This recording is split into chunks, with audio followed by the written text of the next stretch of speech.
One of the most common things people are telling me when I say you can just go outside and talk to people is, no, Matt, I hate small talk. You don't understand. You're telling me to go do small talk. I don't want to talk about the weather. I don't want to go out there and be like, hey, what do you do? And I actually agree with part of that sentiment, because if I went out and I started trying to talk to people and I was like, hey, how about that weather? It's going to rain later. That sounds miserable. I don't want to do that either. So I agree. However, give me a chance on this because I know you're going to be skeptical, but I think hating small talk is actually a combination of like a skill issue and maybe an insecurity thing. So let me break this down. Small talk skill issue. When people say I hate small talk, I don't want to talk about the weather, my first thought is good. You shouldn't talk about the weather because that's an example of low quality, boring small talk. I think some people define small talk as bad conversations or bad small talk, but that's not all small talk. A simple example of good small talk would be like this. I went to a bar near me that I hadn't been to before at like 9 o'clock with a book to have a drink and just read my book. I wasn't expecting to talk to anybody, but the bar was actually, it wasn't like crowded, like loud, but it was like there was people sitting around the bar. There was a few seats open. It was like whatever, like a quiet, Tuesday night or something. But there was people there, so I had to sit next to somebody. So at first, I was actually leaning on the chair awkwardly, looking at the drinks across the bar, not committing to sitting down because I was feeling a little awkward. Even though I don't get like, I don't have social anxiety to any significant degree anymore. I used to have terrible social anxiety. Now it's just mild, right? So I'm like mildly awkward, like I don't know if I should sit down. Anyway, he starts talking to me a little bit. He's like, "What are you looking for?" I'm like, "I don't even know, brother." And I end up sitting down. And here's the conversation or I don't even remember exactly how it started, but the topics that we discussed was like, I mentioned, I mentioned it's my first time at the bar. I live in the area. He's like, "Oh, how long have you been in the area?" Just a general boring question. I'm like, "Oh, about 5 years, blah, blah, blah." And then we started talking about how I used to do some video game content online. This guy was a little bit older than me, maybe in his, I don't know, early 50s, late 40s. And he was talking about his kids and how they're online and they're on Twitch, the video game streaming platform that I used to stream on, and like all that, right? And we ended up getting into a conversation about, what is it like to make video game content, to do like digital media these days? How are kids relating to video games? A song came on. He's like, "I love this song." And I'm like, for somehow we got talking about like younger generations, maybe gaming is more important than music, or like music's still huge, but it feels like maybe gaming is taking the role that music used to take back in the 60s and 70s when it was like the biggest thing. Now that's gaming. That was the kind of conversation we were having, right? That's not exactly, "Hey, what's the weather?" But that's all pretty much small talk. And so I don't know if some people, and I didn't feel like this guy and I had an immediate connection. I didn't like fall in love with the 50-year-old dude sitting next to me. You know what I mean? I was just like talking to some guy at a bar, passing the time because it would be awkward to ignore him. And he started talking to me and I'm talking back. Like, it's just how conversations work. I didn't find my soulmate. I just found some random dude that was possible to talk to and I went with it.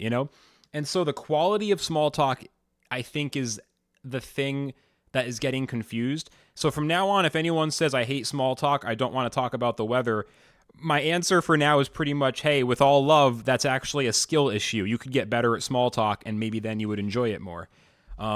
I think that's pretty much what it is. Now, of course, like, yeah, some people, you'll try to talk to them and they just suck and you realize you don't want to talk to them and you end the conversation and get the hell away from them. But that's not most people. That's like once in a blue moon. You're as likely to meet a true psychopath as you are to meet someone who you're going to like fall in love with and they fall in love with you. Like your equal chance of hitting a good critical as you are hitting a bad critical. You know what I mean? If you're rolling dice, you could hit a 20. You're not only going to hit a 1. Like, you could meet the girl of your dreams, or or the guy of your dreams, whatever, or you could meet the worst person you ever met. Like, it's all kind of equally possible. So people fixate on the bad. Anyway, small talk is a skill issue. That was one thing I wanted to say.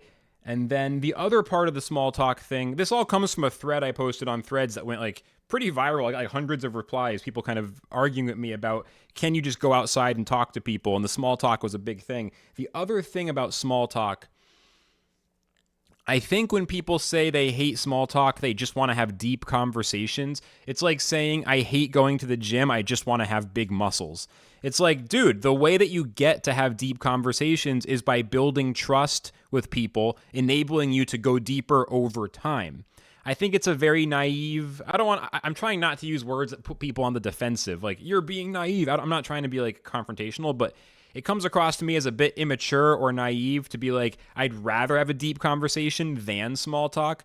Because it takes time. Stable friendships of any form, your bros you hang out with, the people you're going to date, the people you're going to collaborate with, people you might work with or for, or hire for you, like all the different, levels of friendship and interpersonal relationships, like all those got to start somewhere. And generally, if you start out feeling like someone's your new best friend on day one, they might be your new best enemy on day 50. It's just like those things tend not to last so long. I just went through one of these with someone who I connected with really deeply, and then it was very volatile, and now we're not really talking, right? You don't really want that. They're okay if you meet someone and it is intense right away. I'm not saying to avoid it. I mean, go for it, give it a chance, be aware that it's risky, be aware you're gonna probably take some emotional damage, be ready. But like, maybe that's your new wife or whatever. I don't know. Go for it. Give it a chance. Your new best friend, your new bandmate you're going to write a #1 hit with, your editor for your book, whatever. Like, go for it. If you meet someone and it's like, boom, click right away, great. Just don't expect it, right? And so small talk is the work that leads to deep talk. And people who say, I don't want small talk, I just want deep talk. I don't want to date. I just want to fall in love right away. I don't want to go to the gym. I just want to be buff. I don't want to do the work of occasionally doing food prep or cooking my food. I just want to eat healthier. Like, it's like the thing that you are saying you don't want leads to the thing that you're saying you do want. And I feel like people are pushing back a lot on this, and I'm open to being convinced otherwise. In the comments, tell me if you think I'm wrong or how am I wrong. I feel like these two things are kind of so basic that it's kind of hard to reasonably disagree. I think people are reacting emotionally or misunderstanding what I'm trying to say, or maybe kind of assuming the worst from what I'm saying. Like, what about this edge case? You said you can go outside and talk to someone. What if I'm handicapped and I can't go outside? Well, like, of course, if you're handicapped to the extent you can't go outside, that is a different situation. My heart goes out to you. Any advice to you would have to be more specific to your situation. I'm making a general statement. So things like that, assuming the worst or saying, what about this person who's got a special situation? I think that's kind of unfair to my core statement. But like, the two things I think are incontrovertible is, if you're lonely and you're isolated, then talking to more people is one of the necessary steps to feel better. You cannot recover from loneliness without talking to people.